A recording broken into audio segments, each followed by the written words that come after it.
Welcome everybody to the do's and don'ts of mobile video downloading.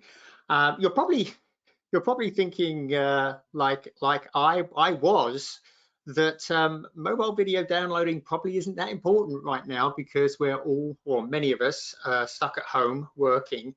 But you know, the interesting thing for me, and I almost suggested we change the title of this, is that I find I'm using downloading more now than I was before. So I think this is very relevant.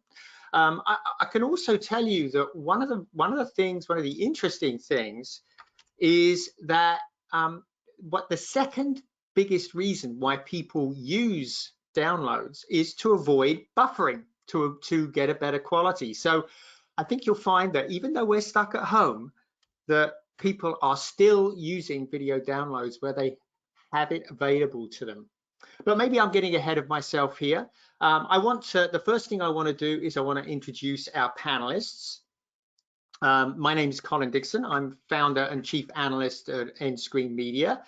And we also have with us Will Richmond. He's editor and publisher of Video News. Will is also my podcast partner. If you aren't tuning into our podcast, we hope you will. But that's Will. Welcome, Will. Hi, everybody.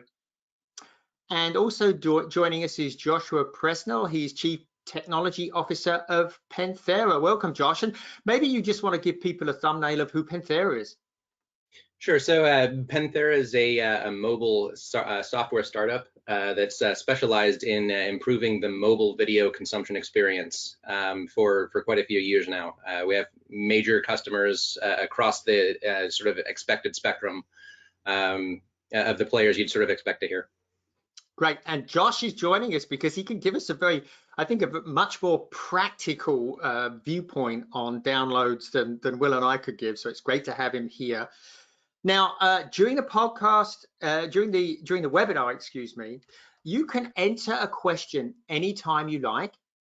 You're looking right there at the Q&A window. So just open that up, type your question in. We will try and fold that into the discussion, and we also have Q&A at the end. So if we don't get to it during the discussion, we will get to it at the Q&A at the end. And one other remark, there's a handout for this. You get a free report. We'll talk a little bit about that report during this presentation, but don't forget to download that before you head away from the podcast at the end. Now, with that, I'm going to hand it over to Will. He's going to tell us about what we're going to cover and do some scene setting for us, Will. I think we need some scene setting. Okay, if you could turn the slide, Colin.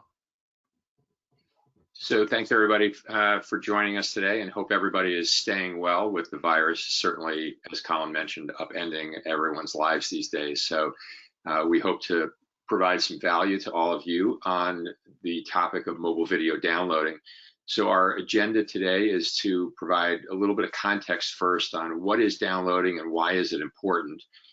Then we want to share some specific data from a recent report that Colin and I did studying 80 different video providers and what they're doing with downloading. Then Josh is going to provide 3 different use cases, as Colin said previously, to really get us low to the ground in terms of how downloading is being used and what some of the best practices are. And then we're going to open it up for Q&A.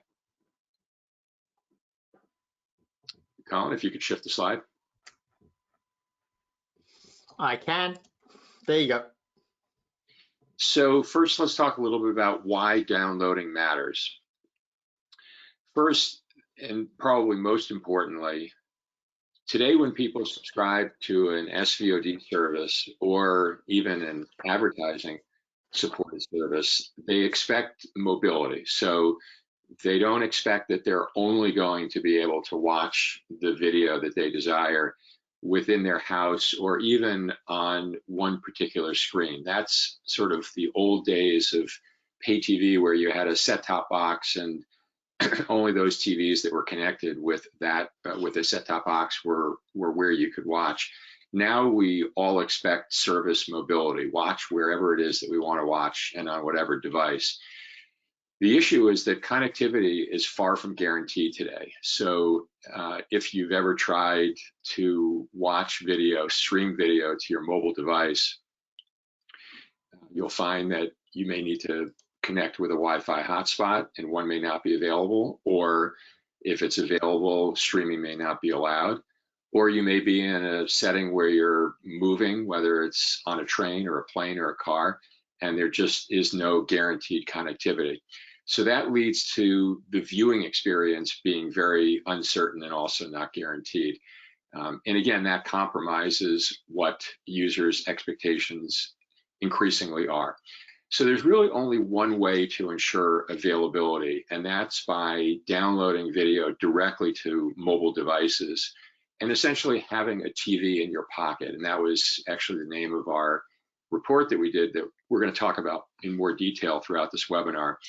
But what we found is that consumers expect downloading capability. 59% of them say they do, and they also use it. And the graphic here shows that 54% of those that are able to use downloading actually do in fact use it across a variety of daily, weekly, monthly, and less than monthly times. You go ahead and flip, Colin. And in fact, 67% of people indicate that they would actually pay a premium for a downloading feature. So here we see a kind of a range of different amounts, anywhere from $1 to $2 per month, 23% reporting that, $3 to $4 per month, 34% saying that, and 20% saying that they would pay $5 or more per month for a downloading feature. So the takeaway from this slide is that there's actually probably a monetization opportunity, depending upon how downloading is implemented. There's probably a monetization opportunity for video service providers that allow this feature. Colin? Yep. So what we see in the report, that the research that Colin and I did, is that downloading is clearly being embraced, but it's not yet universal across the service providers that we researched. So the short answer here, if you look at the graphic, is that 28 or 35% of those that we looked at are offering some type of a video download capability, while 65% aren't. There are major services that are supporting downloading. Those include Amazon Prime Video, Apple TV+, CBS All Access, Disney+, Netflix, and lots of others that listeners no doubt will have heard of. But there are still major services that are not yet supporting downloading, or they have not yet announced support for it. So HBO Now is probably the most prominent of those services. Peacock has not yet launched, but they have not either. They also have not announced support for downloading when they do launch. Comedy Central is another service, and there are lots of others that are well known that also are not yet supporting downloading. Yeah, it's pretty amazing that HBO has not supported it. Well, I still find that jarring. Yeah, I agree. It's even a little more jarring when you subscribe to HBO through Amazon Prime Video channels, and you're going back and forth between being able to download video from Amazon's own originals or licensed content, but then flip over to HBO and not be able to access it. So there are service inconsistencies now for sure.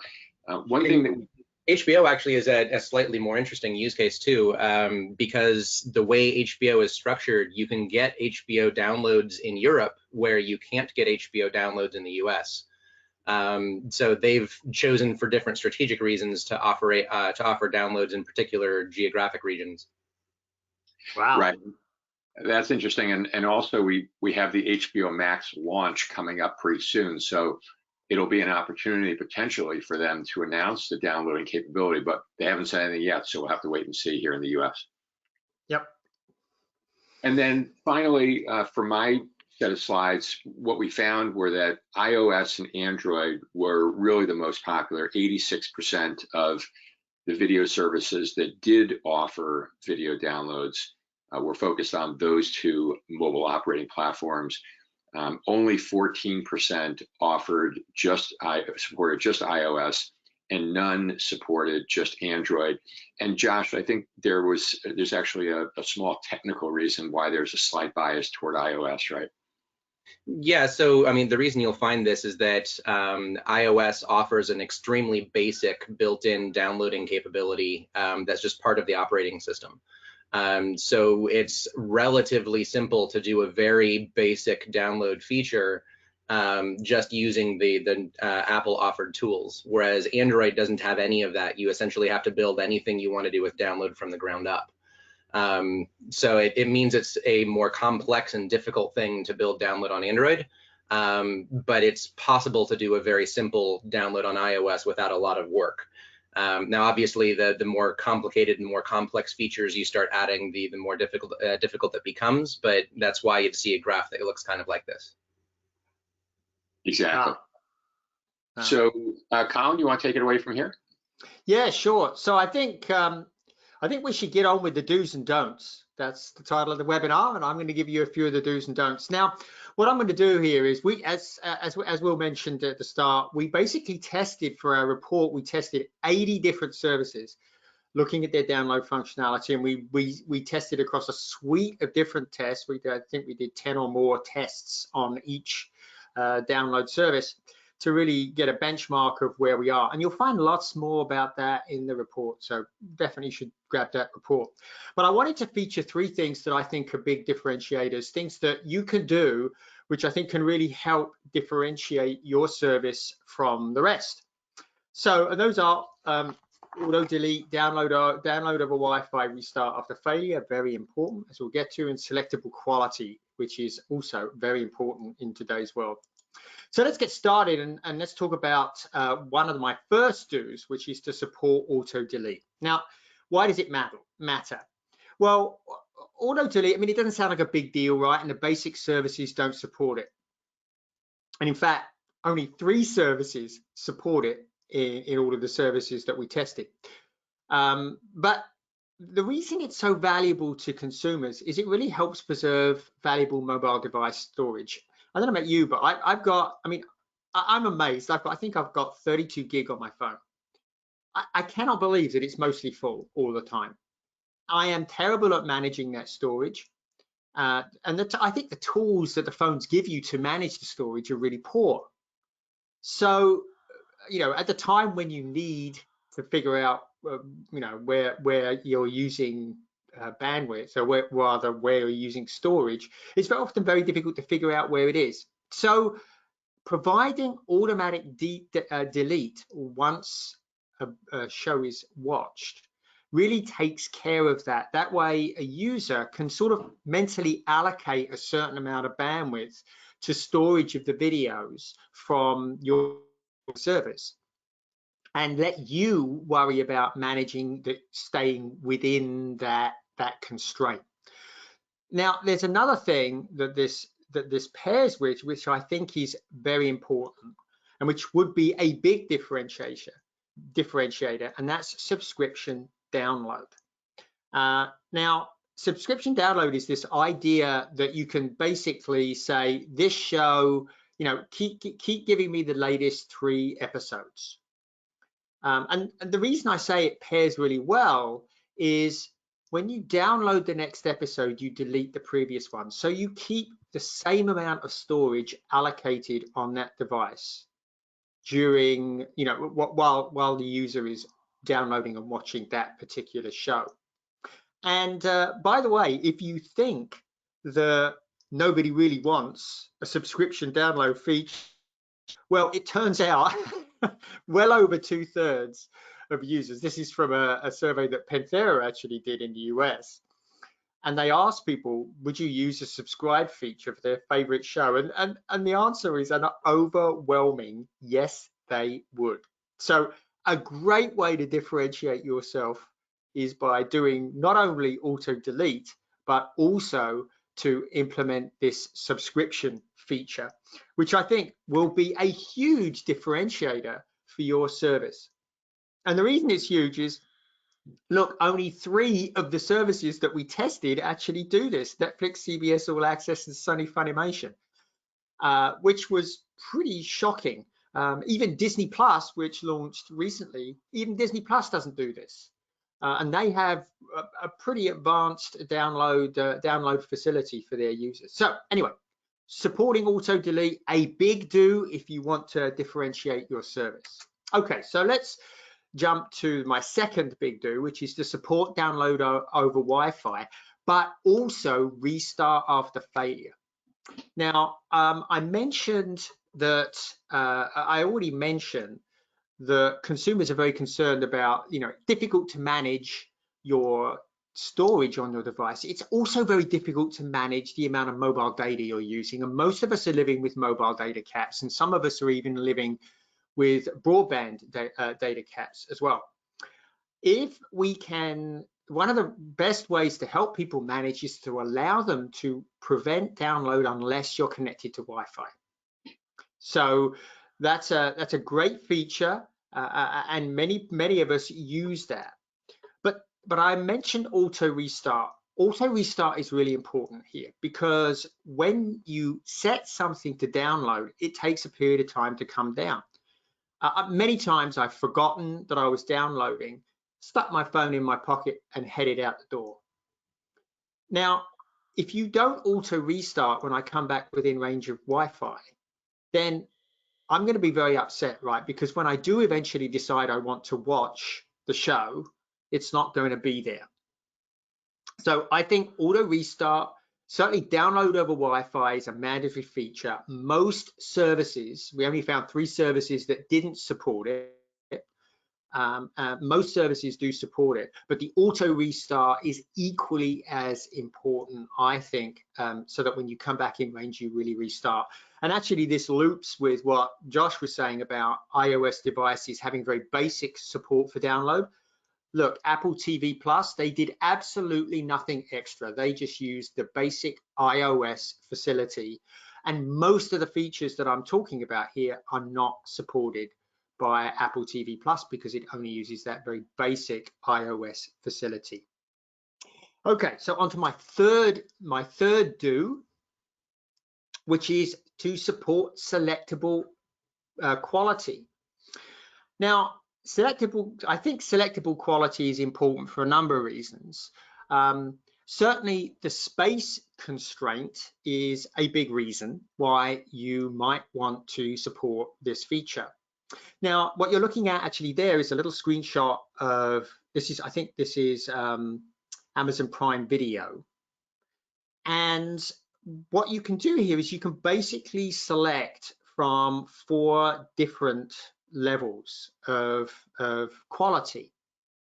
And actually what I have is I've selected, I think I select good on Amazon Prime Video for my downloads.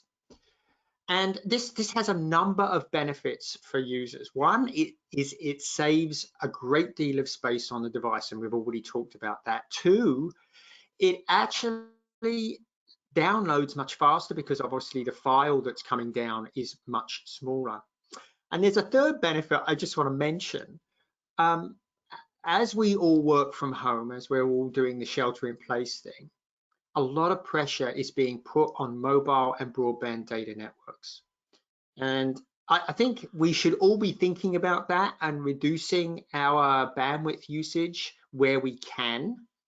And this is a very easy way to do it, by reducing the quality of the download to your mobile device. And I'm going to tell you, downloading at the best quality on a mobile device with a relatively small screen, I have a Pixel 3 with a 5.5-inch screen, and I'm using the good quality. It is perfectly fine on that screen. I love watching at that quality on my screen. I have no problem at all. So this is something that you can do, get all of those benefits as a user, and really you don't lose anything at all by doing it. So and that's why it's such a big surprise that only about 1/3 of the services that we tested actually support this. So big surprise, and another area where I think you can really set your download service apart from just about everybody else out there. Okay, so those are 3 big do's that I think you absolutely should do. Let's talk about some don'ts. So the first thing is don't delay. I mean, Will's data, that shows pretty clearly consumers want this feature. They will use it if you give it to them. They appreciate having it. They value it so much, some of them will even pay for it. So there is really no reason not to implement a feature like download right now. So that's the first thing. And the second thing is it's table stakes. I think people just expect it. So we should do it. That's one reason. Don't feel you're limited just because you're ad supported. All of the services so far that have implemented it only in an SVOD mode. So even Hulu promised that they would provide download, and it took them a long time to provide it. And then they only provided it to the customers that are watching ad free. They didn't allow ad supported viewers to do it. And there are many, many reasons why you should, as an ad-supported provider, support downloads, not least of which consumers will use it, but it also gives you a footprint to reach your customer with an ad-supported product. In other words, make money where they currently cannot. So I think there's a lot of reasons why you should consider doing this. It is a little bit complicated, and maybe Josh can comment on that, but it's well worth doing. Josh, do you want to make a comment here, or is that something that you're covering in your use cases? Sure. I mean, from a complication standpoint, yeah, one of the things that we say often in Panthera is it's relatively easy to do download simple. It's somewhat more difficult to do download right. So there's a lot of different things you need to consider and a lot of different variables and use cases and user experiences to think about. But really, at the end of the day, while there's a lot to consider, it's a relatively straightforward and well understood process at this point. And there are companies like Panthera that are out there in order to make that process more simple for you. So I don't think that people should be scared away by a thought of complexity. It's a well understood path that just requires some consideration as you walk down it. Very good, very good. So okay, so my next don't ignore popular customer use cases. So spend time really thinking about how your customers will use this.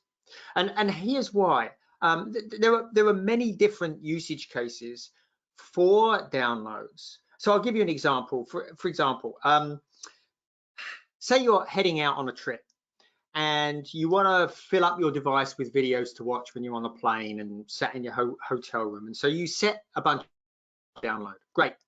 And in the meantime, while you're waiting for your Uber to show up, whenever we get back to doing that sort of thing, of course, you're watching something on your phone.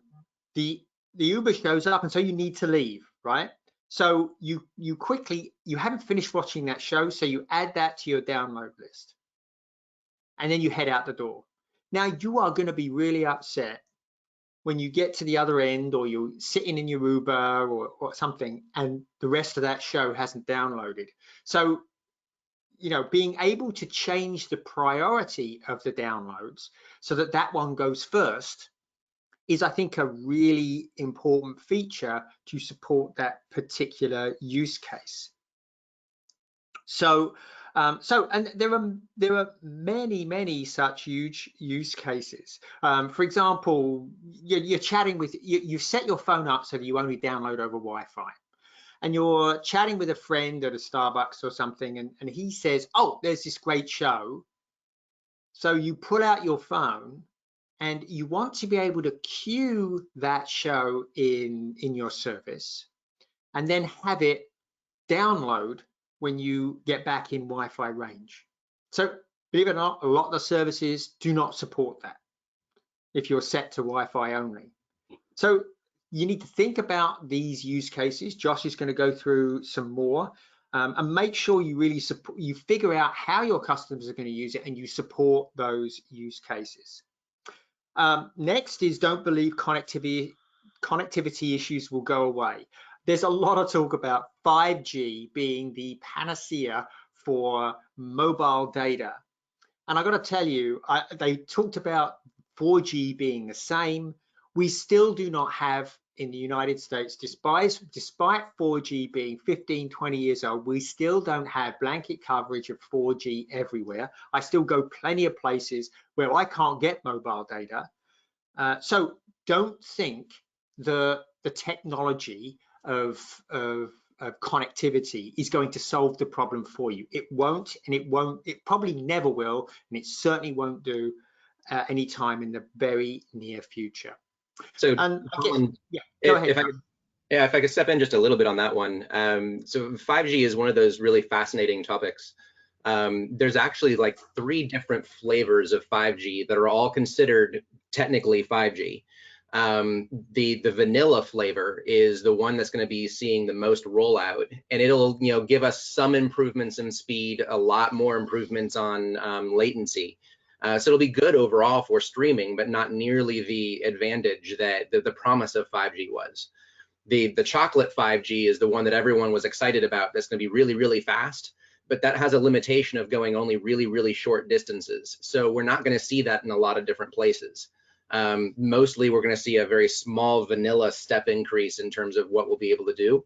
And at the end of the day, every year video becomes a larger thing and a larger burden on the network. We're far outpacing consumption over the ability to move the data on the wire. So even as we roll out 5G, it's not going to be the great solution for download that some people have thought it is. Indeed. So thanks for that, Josh. Yeah, definitely not. So my last point here is, don't make this process confusing. We found in our testing a number of the services, we'd set something up to download and we couldn't figure out how it was progressing, if it had started, if it had finished, how far through it was. In some cases, we couldn't even find where the downloaded shows were going to appear. So this can be very confusing process. Keep it simple. So right there, you have a Gaia. Their implementation, I thought, is very, very easy. You can go look at your queue. You can see what's in the queue. You can see what's completed downloading. Very, very easy to use. And that should be something that's in the forefront of your mind as you implement this feature.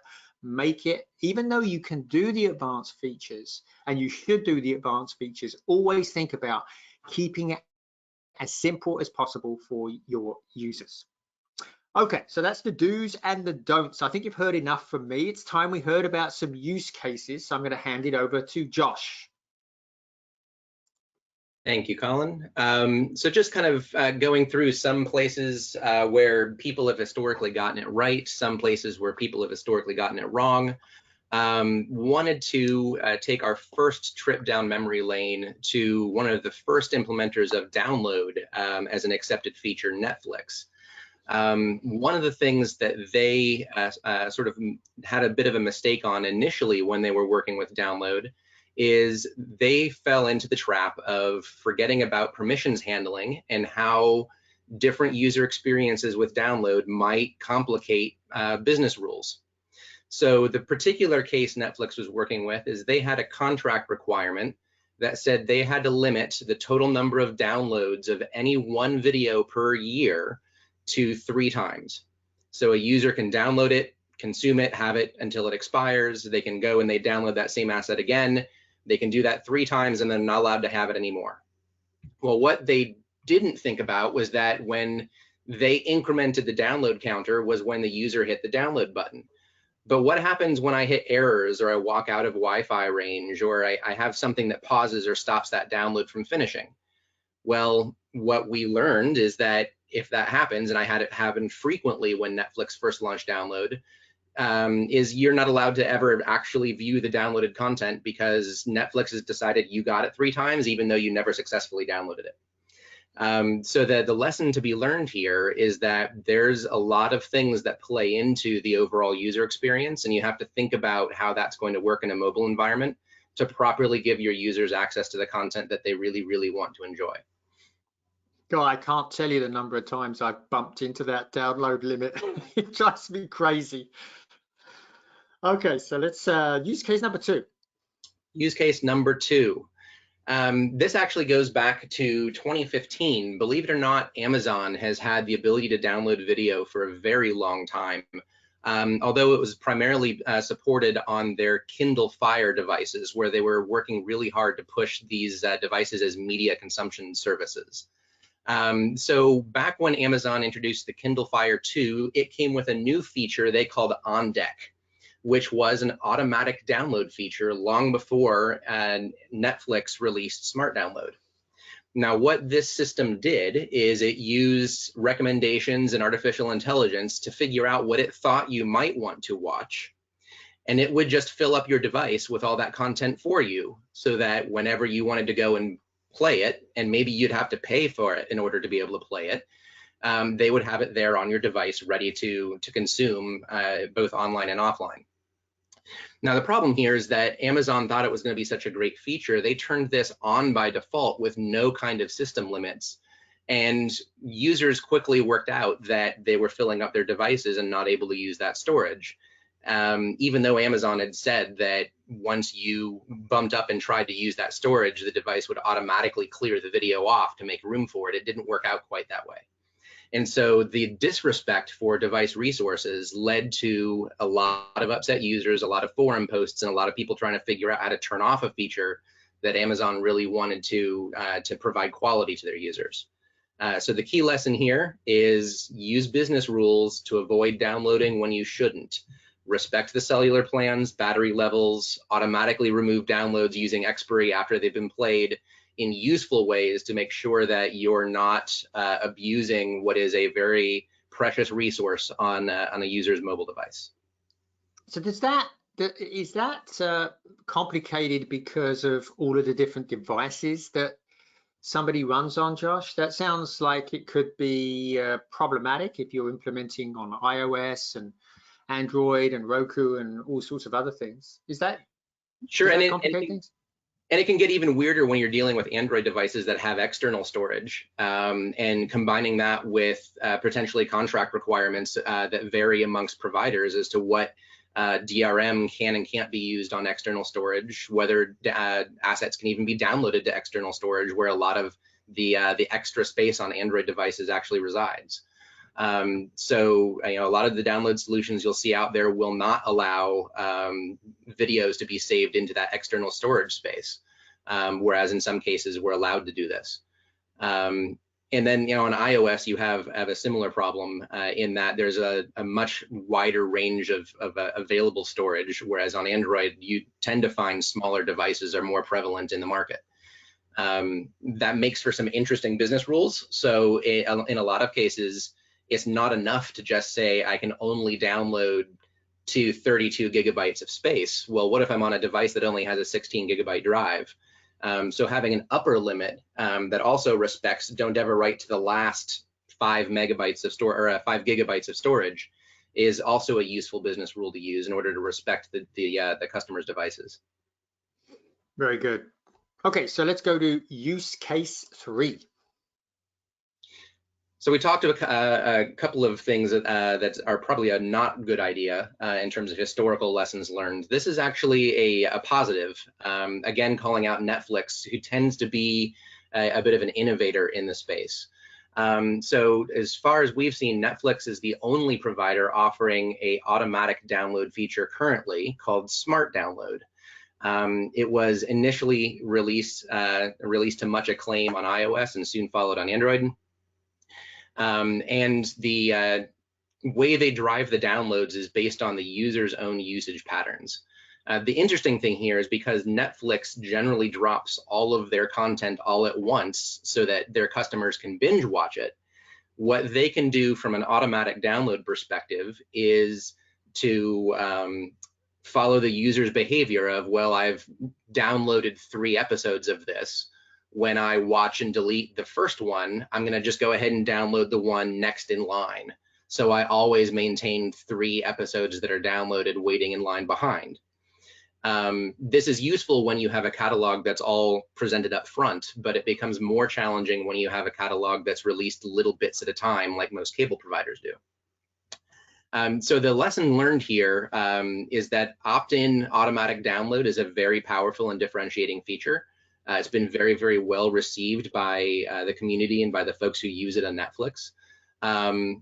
But also, as a sort of a second lesson learned, services with catalogs that build over time need to be making use of a more complex feature to allow push download to be able to offer a competitive advantage there. So how would I, if I'm not Netflix and I'm not dropping all the episodes on Disney and I'm dropping them, once a week or so, how should that opt-in work in that case? So there's actually two really interesting use cases here. There's the concept of news, and then there's the concept of like TV series. And if you think about it, they're subtly different. So with the traditional concept of TV series, I want to watch the oldest stuff before I go and watch the newest stuff. And so maybe I'm going to play catch up for a little while, and I'm going to automatically download episodes 2, 3, 4 in the entire first season. Well, I go and I consume all of that. Well, when it's time for the next season to be released, if I've subscribed to have automatic downloads, when the system gets an update that season 2, episode 1 is now available, we can send a push out to that device that says, go download that now, so it's ready for the user when they come back to watch it. So that's how you'd mix push download with the automatic downloads to allow content to update itself over time. Very good. So thank you, Josh, for those 3 excellent examples. Just a reminder, if you have questions, pop them in that Q&A window that's in front of you. And I think we're gonna do some conclusions, and then we're gonna get to your questions. So Will, why don't you wrap things up a little here so that we can talk about our listeners' questions. Definitely. Thanks, Colin, and thanks, Josh. Appreciate all the information that you've shared. So again, from a conclusion standpoint, if it's not clear already, in terms of next steps, if you're a content provider, it's pretty clear to us that downloading is becoming table stakes and that it's going to be really important to be able to offer this to your subscribers or to your viewers. So a clear next step is to investigate and start getting moving on implementing this as a feature. And if you've already implemented it as a feature, look at it as a competitive differentiator, as a way to distinguish yourself from competing services. I think Joshua provided a number of different levels and looking at how sophistication can vary and what the best practices are. These can translate into competitive differentiation, and they can translate into monetization. So those are critical next steps. When we think about where the market is going, as we found in our report, today downloading is primarily oriented toward SVOD services, not AVOD services. But we think that that's poised to change going forward, because users are increasingly looking for free content. And there's been a lot of information about that and written about that. And to the extent that AVOD services are going to become more popular, we think the downloading capability within AVOD services is also going to become more popular. So that's a clear signal of where we think the market is going. That's not to say that SVOD services shouldn't be doing this also, but we think there's a heavy emphasis for AVOD.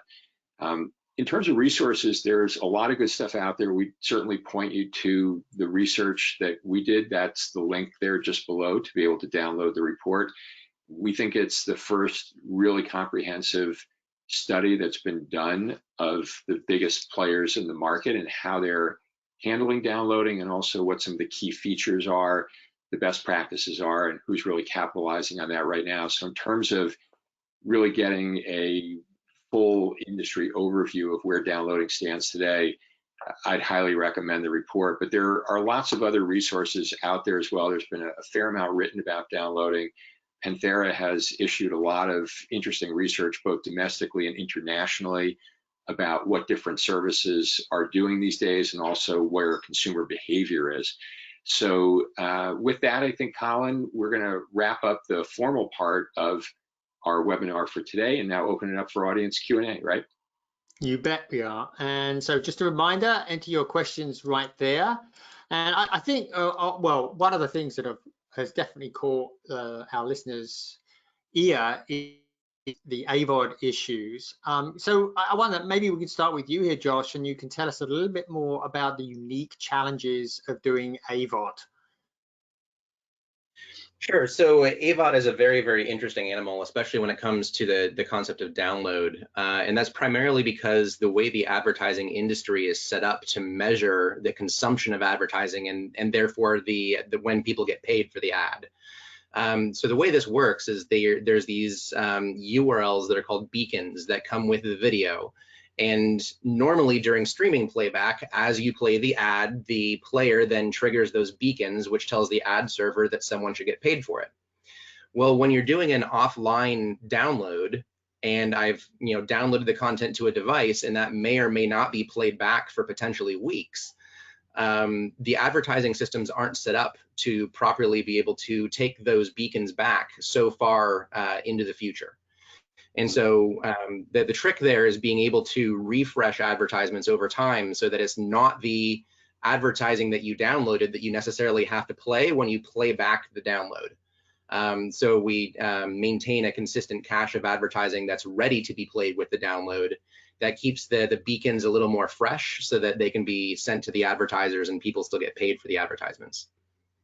Yeah, and that of course deals with the situation where, well, maybe that's a slightly different situation where the ad becomes out of date. Yep, and then what do you do when the ads go out of date? The idea behind the refresh principle is that you're going to have an ad that doesn't go out of date because you're always going to be getting new ones. But as we all know, that there's going to be use cases where I don't necessarily have network availability in order for that to function. Or I'm on a cruise ship for weeks and that's just not a possibility. So what do we do in those use cases is something that's being worked out with both the publishers and the advertisers.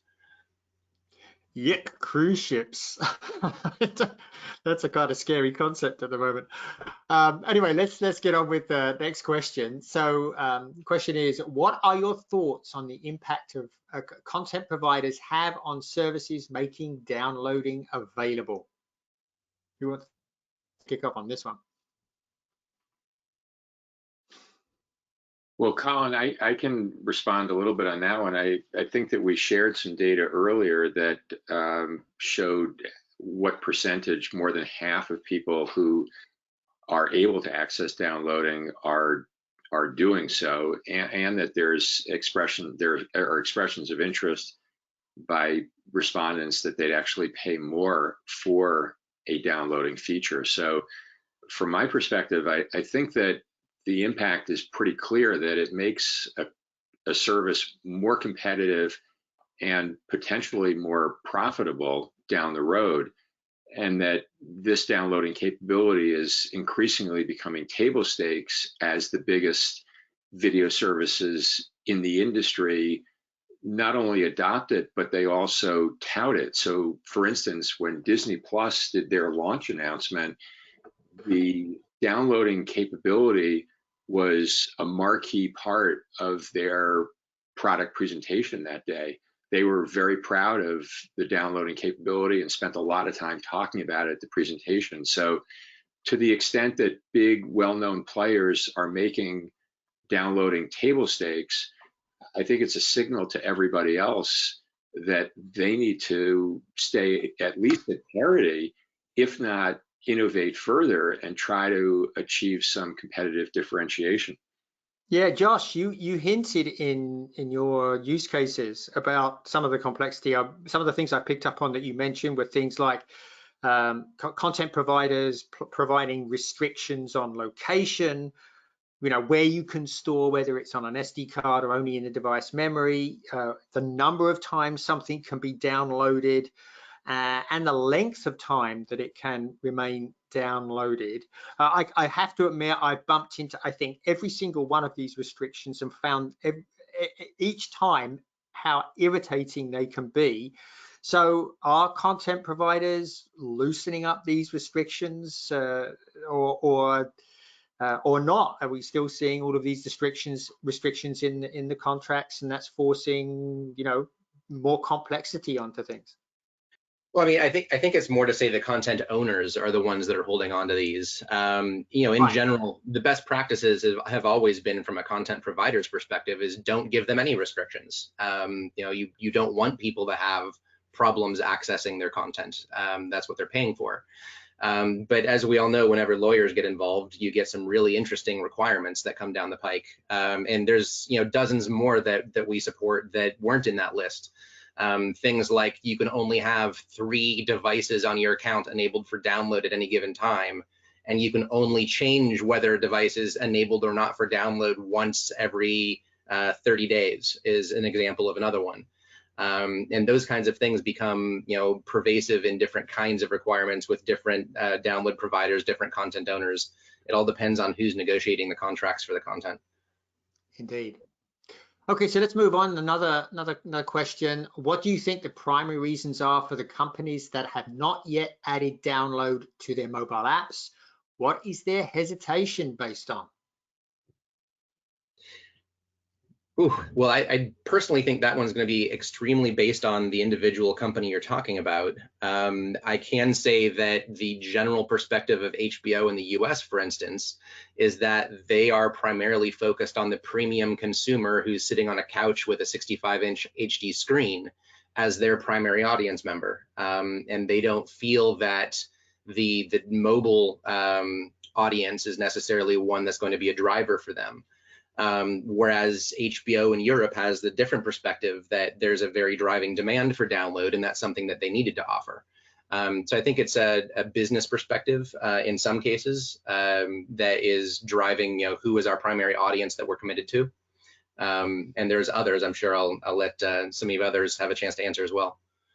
Yeah, so I talk to D2C providers a lot, and several of them that I speak to, I know haven't implemented download, and I've asked them on why they haven't. Why, you know, I've talked to them about the data and how popular it is with consumers, and I can tell you right now, in almost all cases, they all want to do it, but it's just one of those things that their implementation teams haven't gotten around to. There are other more important things that they've had to address. I can tell you that also that one of the things that consumes providers, SVOD and AVOD providers the most is just keeping pace with the platforms that they're on. Those OSs, those video OSs are continually updating. They are trying to deliver new features into their applications aside from downloading. They keep that, you know, they have to deal with so many different versions. It's just logistically, it's very, very difficult, they feel, to add this sort of feature, and it just ends up percolating on in the priority list, which is somewhat odd, Josh, right? It must be I mean, it's very frustrating for our users to see it percolate down when it's something that we all want, right? And it's actually a very good point, is that you know, most of the people who are involved in these content distribution companies are distributors primarily and aren't mobile software developers. And Right. the mobile software development space is one that evolves rather frequently and rather quickly.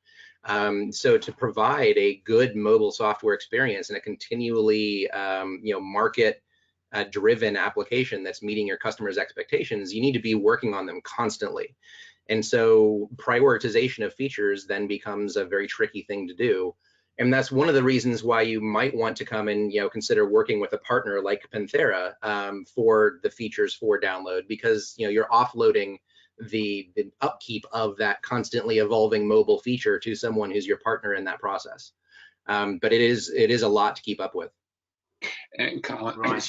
I would also add, I think the finite resources that both of you have mentioned is very valid. I've certainly heard that from providers in the market. I also think that there are some services that are concerned about rights and whether they have the rights to distribute their content, not just in streaming, but in downloading. And inevitably, there are concerns around DRM and people being hesitant about what type of can of worms could be opened on a DRM front. So I don't think any of these issues are insurmountable. In fact, I think that Netflix faced some of these exact issues in the early days. They, as Joshua, as you mentioned earlier, Amazon introduced the download feature very early. Netflix didn't follow until, I want to say, at least a year and a half or 2 years later. And my understanding is that they were grappling with some of those issues themselves, the rights issues, the DRM issues. I think there were some other things on the table for them as well. But Colin, to your point earlier, there are a lot of different claims on budget and resources in every company, especially when the market is growing fast and you're trying to serve a lot of different interests. So I just don't think we've gotten to an inflection point yet in downloading, but for all the reasons that we've mentioned today, it certainly should be coming soon. Indeed. So I think we're getting close to being right out of time. We'll do a couple more questions, and then by the way, I urge you to download the report while you're still with us. One question came in about testing, which services provided the fastest downloads. Well, we did.